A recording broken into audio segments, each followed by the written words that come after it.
So, yung whirlpool, it also comes in different sizes. So, according sa pangangailangan ng patient or sa condition niya itself. So, meron tayong starting off with small whirlpool. So, this is designed to treat distal parts of the upper and lower extremities.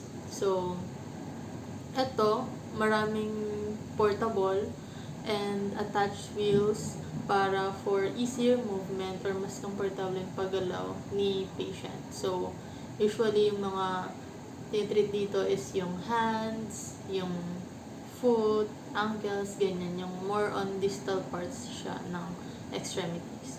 And then, meron din naman tayong large whirlpools which accommodates the entire upper and lower extremity or yung partial or full immersed ng body natin.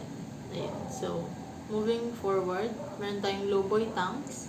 So, these have low walls that allow for ease of transfer in and out of the tank. So, usually yung patient nakaposition ng long sitting during the treatment session. Ayan. So, yung sa next slide is, ayan, makikita natin nakalubog yung half body ni patient. Ayan.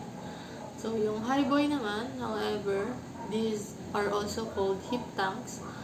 So, this requires a chair or lift to transfer in and out of the tank. So, it requires kasi medyo malaki yung tank na to or mataas. So, yung seat na yon is removable that is attached to the rungs on the side of the tank or tank.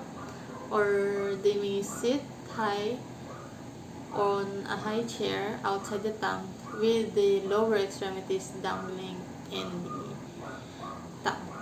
So, yun. So, yung ibang tank is specifically designed for treating patients with birth.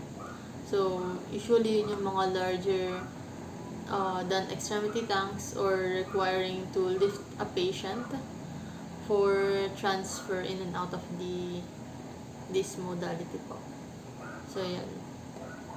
This will help to prevent infections also by limiting the sites of the tank that are more difficult to clean and disinfect.